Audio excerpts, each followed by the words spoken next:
if you look at these three qualities, so we have consciousness, great purpose, and vitality or strength. Most dictators in history had that. Great conquerors, people who were completely heartless, they had these qualities. They were super focused, keeping the show together. They were driven to conquer the world and change the world for whatever agenda, and they had strength, they had power. But they did many of the atrocities, the worst thing in the world they did. So as a tantric man, it's not enough to harness these first three qualities and gain power. You need to add to it love. Tremendous love to make you selfless, and therefore that intense power will go in the right direction. So for men who are interested to walk this path of men in Tantra, which is unique and specific for men, it is called in Tantra the path of Vira.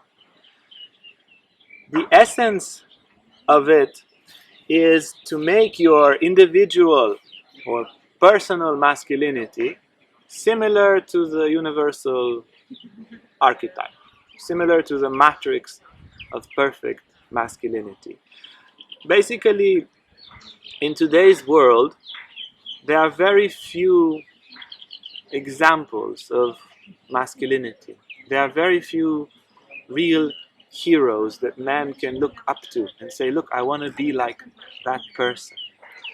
And the absence of masculine role models, and even a model of, okay, what is good masculinity, what is an ideal of masculinity to follow, the absence of that is very present in today's world.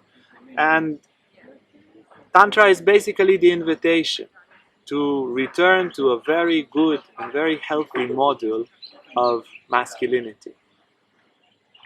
What you learn as a man in Tantra is that the essence of masculinity is consciousness, is presence. And when you become very present, when you become very conscious, you awaken, or you become similar to that perfect form of masculinity. When men today are confronted with this question of what does it mean to be masculine, a lot of negative associations rise.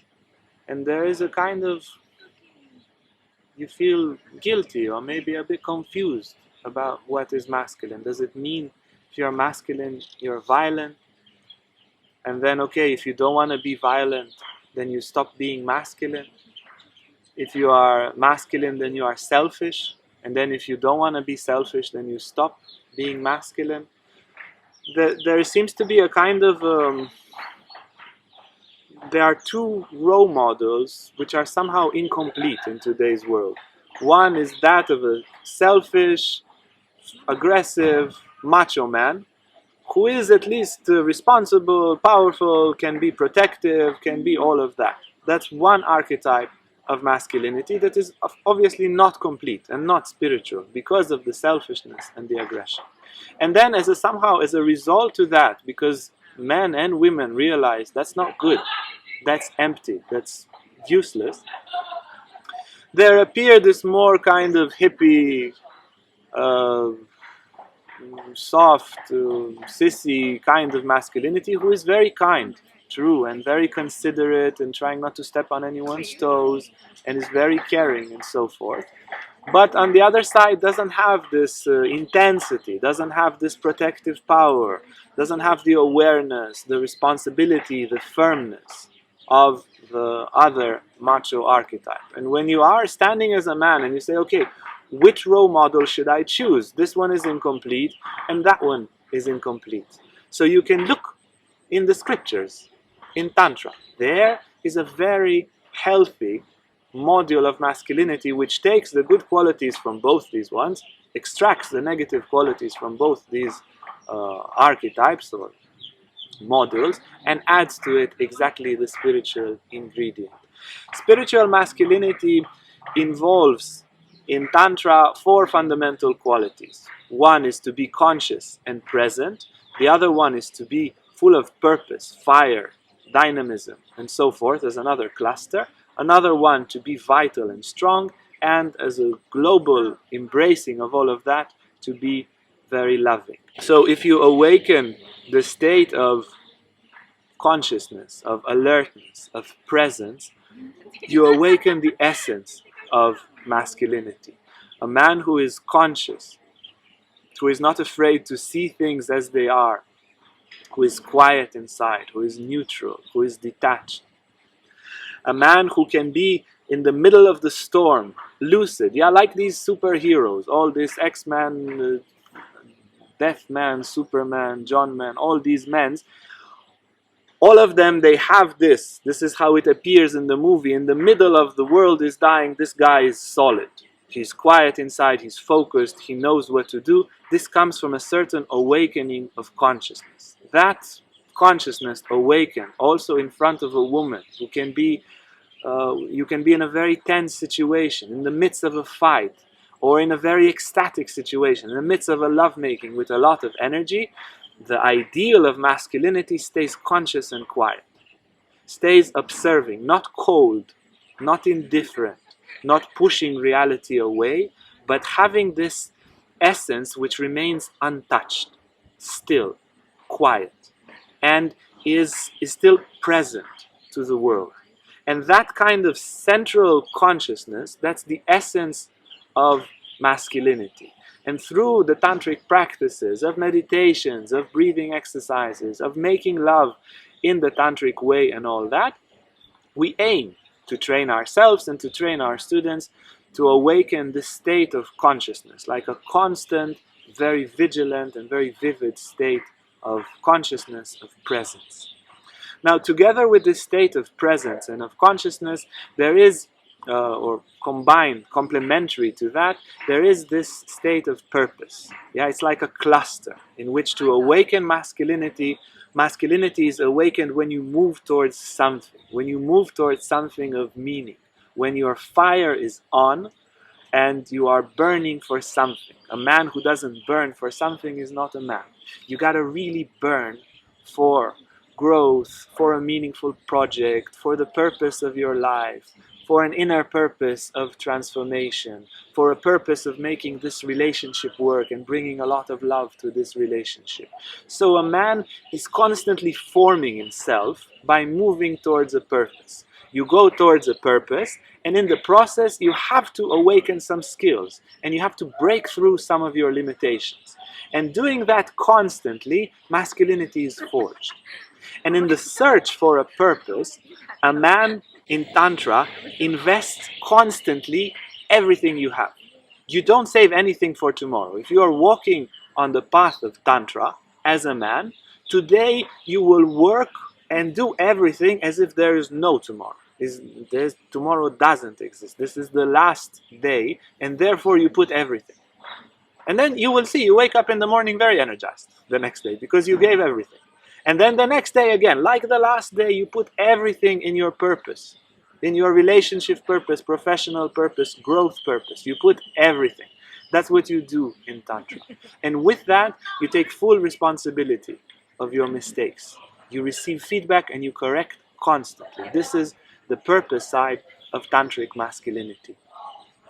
Together with consciousness and purpose, the two fundamental qualities, there's also this idea of strength, of vitality. A tantric man has this inner power inside. And the power is attained, how? By relating to the feminine. When you open to the feminine, which is life in Tantra, which is your emotions, your desires, women, beauty, the senses. If you allow that in, you become powerful. If you push life, desires, emotions, challenges, risks, if you push that away, you're indifferent to it, you avoid it, you become weak as a man. But if you move everywhere there's a storm, you drive towards the middle of the storm, that makes you a man. Your woman is angry, your colleagues at work are pissed, somebody's all that, and if you can just stand there in the eye of the storm and allow it all, let me have it life, you become powerful as a man. There is this nerd typology or this nerd stereotype that normally push life away. And they are normally very weak when it comes to power, when it comes to strength, to vitality. Even the body is weak, too thin, too fat, but not having strength inside. A tantric man becomes powerful by adoring the feminine, by adoring life. And you can know from any person that you know who has this attitude, yeah, I don't know, in Italy, in the Middle East, yeah, where I come from, there is a lot of that. You just let life happen. You fight when you fight, you cry when you cry, you laugh when you laugh, when you're hungry, you're very hungry. This is an attitude which invites strength, which invites life, and that's another aspect of tantric masculinity. And it's unique. In many different traditions, they say rather have low strength, low, weak desires, weak emotions, so you can control the little energy that you have. In Tantra, you drive with a big motor. How you drive with a big motor? By adoring the feminine. Now, all these three, they create a very powerful man, but not necessarily a man that's going in the right direction. If you look at the example of Adolf Hitler, he was pretty vigilant. Like you see his eyes, the guy was there. He was not losing his focus, very focused. And he had a great purpose, wrong purpose, but nevertheless he was very engaged. He put all his energy in his purpose, and he was pretty vital. He had this strength, and you can see how he spoke with emotions. But it's not enough to become a tantric man just to have these three. You need to have all that power. When these three qualities are awakened, you need to have that going towards the right direction, which is love. When you have love, like real love in your heart, not just a wish to please others, not, I don't know what, to do charity, not just a wish for appreciation, but real love, which means to empathize really with other people's situations, with their pain, to let other people in your heart and to care about them as you care about yourself. Once you have that intense love, then all your masculine power will go in the right direction and will not go astray. If you take these four ingredients as a tantric man, and you follow these four ideals, and like we said before, there are methods for amplifying love, methods for amplifying consciousness, methods for amplifying purpose, vitality, and so forth. So if you take your daily practice and amplify these four qualities, both as an inner energy and as an attitude, then you really walk on this path of tantric masculinity. Hey guys, if you like this video, make sure to like and subscribe to our YouTube channel for more content on spirituality, Tantra, and more. And if you want to sign up for our online classes or for our retreats, you can see our website on the description below.